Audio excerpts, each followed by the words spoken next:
Hey, what's up guys? In this video we're going to talk about HTML images.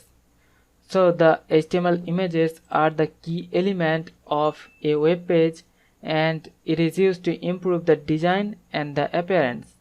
Now to embed one image in the web page we need to use the img tag.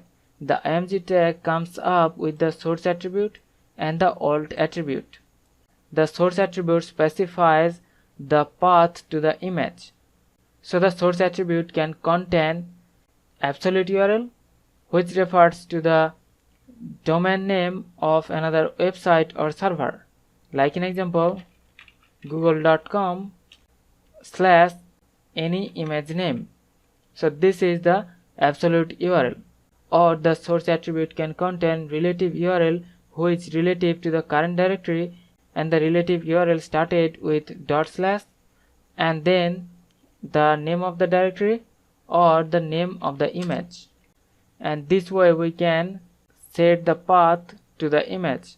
And the alt attribute generally consists of one text. So the alt attribute specifies alternate text for the image. So whenever the image fails to display, then the text in the alt attribute will be shown in place of the image. And also the img tag has other attributes like the height attribute, which sets the height of the image, and also it has the width attribute, which sets the width of the image.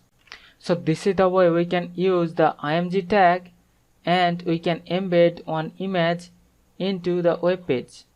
And also we can set one alternate text, and also we can set the height and the width of the image. So hope you understand the concept. We'll see you in the next one. Thank you.